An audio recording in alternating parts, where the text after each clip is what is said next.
ज्या एसपींनी अराजकता माजवली इथं कोणाचं तरी ऐकून, आका बाका यांचं ऐकून जे काही उद्योग या जिल्ह्यामध्ये केले होते एका दिवसात, कायदा नावाची काही गोष्ट आहे का नाही? बीड जिल्ह्यामध्ये काय राहिलंय कायद्याच? हे बघा, पोलीस, सीआयडी, आणखी बाकी सर्व हे सगळ्याच्या सगळं त्याच्या पाठीमागे आहेत. पोलीस लवकरात लवकर मला वाटतं त्यांना अटक करतील. संतोष देशमुख या अमानवी घटना जी घडलेली आहे त्याच्या खुनाची, त्याच्यामध्ये माननीय मुख्यमंत्र्यांनी रात्री त्या दिवशी 1:30 वाजता बाळासाहेब कोल्हे यांची स्पेशल हे जे आहे सरकारी वकील म्हणून नियुक्ती केली. रात्री 1:30 वाजता त्या दिवशी सही केली. आणि काल मी माननीय उच्च न्यायालयाचे सुद्धा म्हणजे माननीय न्यायालयाचे आभार मानेल. आणि गुजर साहेब म्हणून DYSP आहेत CIDचे, त्यांच्याकडं ते खाली तपास करतायत. 15 दिवसाचा PCR याच्यामध्ये काल मिळालाय. ही अतिशय समाधानाची बाब आहे, कारण या लोकांना लवकरात लवकर MCR होण्याची घाई जी झाली होती ती घाई या ठिकाणी आता होणार नाही. त्याच्याऐवजी 15 दिवस PCR या लोकांना मिळालेला आहे. म्हणजे त्या ठिकाणी CIDच्या अधिकाऱ्यांना तपास करण्याचा संधी मिळेल. काल रात्रीच मुख्यमंत्री महोदयांचे PS पळसकर साहेब यांचाही मला स्वतःला फोन आला होता. कारण मी फोन केला होता की SIT गठीत अजून झालेली नाही. तर काल रात्री मला वाटतं त्यांनी सांगितलंय की CM साहेबांची कालच सही झाली. IG लेवलचे अधिकारी त्यांच्या प्रमुख म्हणजे मार्गदर्शनाखाली या दुर्दैवी आणि अतिशय घाणेरड्या घटनेचा तपास त्या ठिकाणी होणार आहे आणि ज्युडिशियल इन्क्वायरी सुद्धा त्या ठिकाणी होणार आहे. त्याच्यामुळे आणि राज्याच्या मुख्यमंत्र्यांनी हे मनावरती घेतलंय. बाकीचे आणि प्रचंड रोष एकट्या बीड जिल्ह्यातच नाही, मला वाटतं राज्यभरामध्ये याच्या रोष लोकांच्या मध्ये गेलेला आहे. हे कोणालाच घटना पटलेली नाही. आणि याच्यामुळं मला वाटतं काल सर्व पक्षीय काहीतरी बैठक सुद्धा बीडला झालेली आहे आणि त्याच्यामध्येही काही निर्णय झालेत. माझ्या कानापर्यंत अजून आलेले नाही, परंतु ते आले त्या बाबतीतही म्हणजे बीड जिल्हा एकवटेल असं एकंदरीत चित्र आहे. अण्णा, विधानसभेमध्ये मुख्यमंत्र्यांनी या सगळ्या संदर्भामध्ये निवेदन केलं. अशा परिस्थितीमध्ये लोकांना विश्वास ठेवणं थोडस, कारण की अनेक लोक प्रश्न उपस्थित करतात, मोर्चाचं आव्हान करतात. तुमची काय एकंदरीत मुख्यमंत्र्यांच्या निवेदनावर भूमिका आहे? जिल्ह्यातल्या लोकांना काय सांगतो? CM साहेबांच्या निर्णयाच्या पुढं किंवा निवेदनाच्या पुढं बोलणारा मी कोण? आणि एवढं पॉझिटिव्ह निवेदन मला वाटतं आजपर्यंत कुठल्याही मुख्य गृहमंत्र्यांनी किंवा मुख्यमंत्र्यांनी केलं नसेल. एवढं पॉझिटिव्ह निवेदन केलंय. आजपर्यंत कुठल्याही खुनाच्या घटनेमध्ये त्या कुटुंबाला किंवा त्याला मदत झालेली नाही. 10 लक्ष रुपयाची मदत मोका लावतो हे स्वतः CM साहेब म्हणले. एका दिवसामध्ये इथला SP हलवलाय.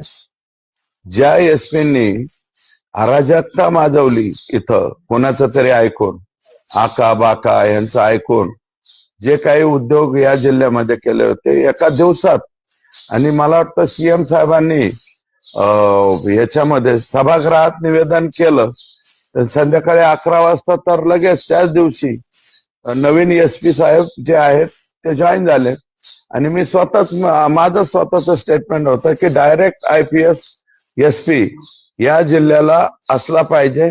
आणि मी बी उद्याच्याला काही सांगितलं किंवा आणखी कोणत्या लोकप्रतिनिधींनी चुकीचं काम सांगितलं तर ऐकलं नाही गेलं पाहिजे. कायदा नावाची काही गोष्ट आहे का नाही? बीड जिल्ह्यामध्ये काय राहिलंय कायद्याच?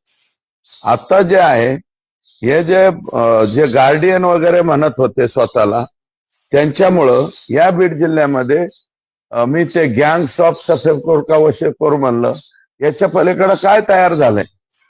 त्याच्यामुळं ऍक्शन जे आहे ते आता सुरू झालेली आहे. आणि मला असं वाटतं नवीन एसपीनी सुद्धा म्हणजे आता SIT तर आज मला वाटतं जाहीर होईल. माझ्यापर्यंत नाव वगैरे कोणाचे काय आलेले नाहीत.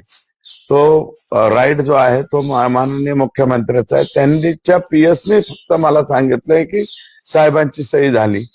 आणि हे जे SP आलेले आहेत, SP साहेबांचं तिथं स्टेटमेंट झालं. रात्री 11 वाजता ते SP आले.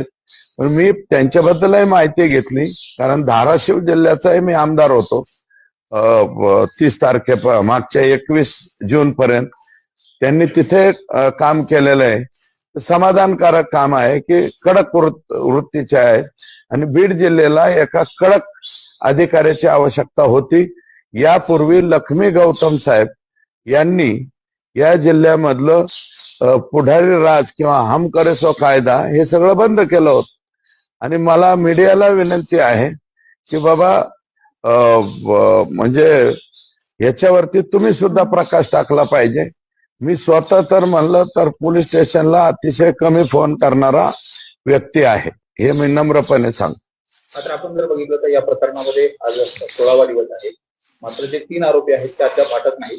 आणि जी खंडणीचा प्रकार आणि हत्येचा प्रकार हे 2 प्रकार वेगवेगळे अशा पद्धतीने दाखवलं जातं. नेमकं या संदर्भात तुमची काय मागणी असणार आहे आणि ती कशा पद्धतीने हे बघा, पोलीस, CID आणखी बाकी सर्व हे सगळ्याच्या सगळं त्याच्या पाठीमागे आहेत. पोलीस लवकरात लवकर मला वाटतं त्यांना अटक करतील आणि अटक झालीच पाहिजे ही माझी मागणी आहे, माझी स्वतःचीच. परंतु अविश्वास दाखवता येणार नाही. त्यातले जे विष्णू चाटे म्हणजे आकाच्या खालचे छोटे आका हे मला वाटतं आत गेलेत. आणि ते आत गेले म्हणजे पोलिसांनी पकडलेत असं मला वाटत नाही. ते सरेंडर झालेले आहे.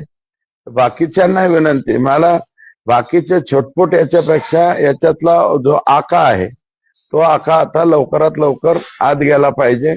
आणि तो 100% फक्त खंडणीच्या गुन्ह्यात आहेत असं माझं आता मत राहिलेलं नाही. ते 302चे सुद्धा मेन प्रमुख सूत्रधार तेच आहेत.